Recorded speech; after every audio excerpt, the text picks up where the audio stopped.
দক্ষিণ আফ্রিকাকে কাঁদিয়ে ১১ বছর পর বৈশ্বয়িক কোনো ট্রফি জিতল ভারত। ২৯ দিনের এই টি-20 বিশ্বকাপের ম্যাচগুলো হাই স্কোরিং না হলেও ছিল উত্তেজনায় ভরপুর, যেখানে অনেকেই চিনিয়েছেন নিজের জাত, জিতিয়েছেন অনেক ম্যাচ। তাদের সবার মধ্য থেকে প্রতিটি ধাপে, প্রতিটি পজিশনে ম্যাচ রেজাল্টে ইম্প্যাক্ট, স্ট্রাইক রেট ও ইকোনমি রেটের উপর ভিত্তি করে বানানো হয়েছে দ্য বিজনেস স্ট্যান্ডার্ডের টিম অব দ্য টুর্নামেন্ট, যেখানে সর্বোচ্চ 4 জন ভারতের, 3 জন আফগানিস্তানের এবং ওয়েস্ট ইন্ডিজের 2 জন। এছাড়া বাংলাদেশ, অস্ট্রেলিয়া থেকে রয়েছে 1 জন করে। চলুন জেনে নেই তাদের বিস্তারিত।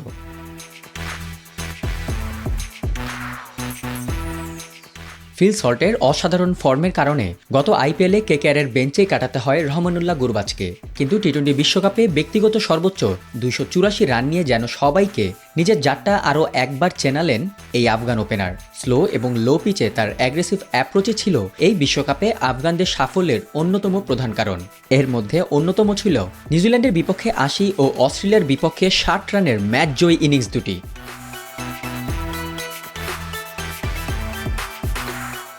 আইসিসির আগের টুর্নামেন্টে ভারতের ব্যাটিং অ্যাপ্রোচ নিয়ে সমালোচনা হয়েছিল অনেক, কিন্তু এবার এসব কিছুর দায়িত্ব যেন নিজ কাঁধে তুলে নেন ভারতের অধিনায়ক ও ওপেনার রোহিত শর্মা। 37 বছর বয়সে এসে তার অ্যাগ্রেসিভ শুরুর কারণে স্লো এবং লো পিচে দুর্দান্ত সূচনা পায় ভারত। ইংল্যান্ডের বিপক্ষে সেমিতে তার 57 রানের ওপর ভর করেই ফাইনাল ওঠে ভারত। শেষমেশ 2007-এর পর আবারও জিতে নেয় টি-20 বিশ্বকাপ ট্রফি।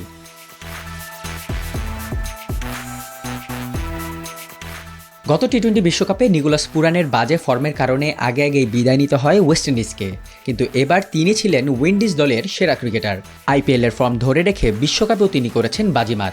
আফগানদের বিপক্ষে তার 98 রানের ইনিংসটি সেই কথাই বলে, এমনকি এই পাওয়ার হিটিং দিয়ে দলকে টেনে নিয়ে গেছেন সুপার 8-এও।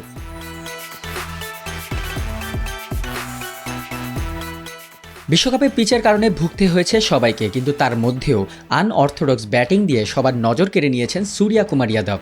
বিশেষ করে বিগ ম্যাচগুলোতে জ্বলে ওঠেন স্কাই। সেমিতে ইংল্যান্ডের বিপক্ষে 47 রানের এমনই একটি পাওয়ার হিটিং ইনিংস খেলে ভারতকে ফাইনালে তুলতে সাহায্য করেন তিনি।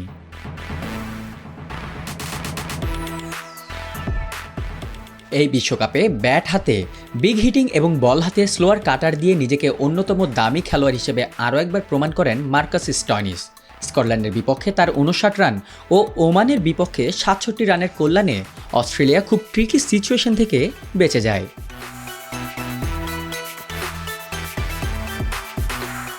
এবারের বিশ্বকাপে ওয়েস্ট ইন্ডিজের হয়ে অন্যতম সেরা ইম্প্যাক্টফুল প্লেয়ার ছিলেন রোস্টন চেজ। মিডল ওভারে ক্যালকুলেটিভ ব্যাটিং আর অফ ব্রেক বল দিয়ে অনেককেই করেছেন কুপকাত। দক্ষিণ আফ্রিকার বিপক্ষে হাফ সেঞ্চুরি সহ 3 উইকেট নেয়ার পরও শেষ ওভারে হেরে যাওয়ায় তার এই ম্যাচটি নিয়ে হয়তো খুব কমই কথা হয়।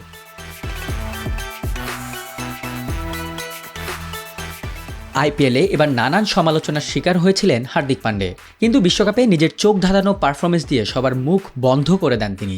তার পাওয়ার প্যাক ব্যাটিং ও কার্যকরী বোলিং দিয়ে ভারতকে জিতিয়েছেন অনেক ম্যাচ, এমনকি ফাইনালে ক্লাসেনের উইকেট সহ শেষ ওভারে ভারতের জয় নিশ্চিত করেন হার্দিক পান্ডে।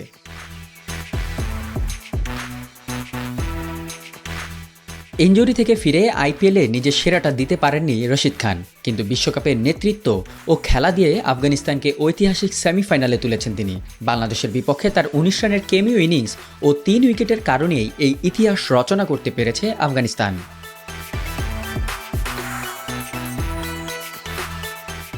বিশ্বকাপের প্রথম ম্যাচের আগে শরীফুলের হাতের ইনজুরি যেন আশীর্বাদ হয়ে দাঁড়িয়েছিল তানজিম সাকিবের জন্য।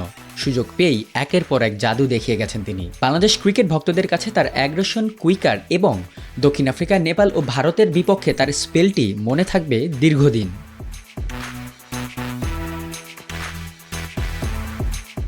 এই বিশ্বকাপে শুধু পরিসংখ্যান দিয়ে জসপ্রীত বুমরাকে চেনা যাবে না, রীতিমতো আনপ্লেয়েবল ছিলেন তিনি। ভারতকে একা হাতে জিতিয়েছেন পাকিস্তানের বিপক্ষে, আর ফাইনালে তার স্পেলের কারণেই ভারত আজ বিশ্ব চ্যাম্পিয়ন। কমপক্ষে 10 উইকেট নেওয়া বোলারদের মধ্যে সবচেয়ে কম গড় ও কম ইকোনমি এই বুমরারই।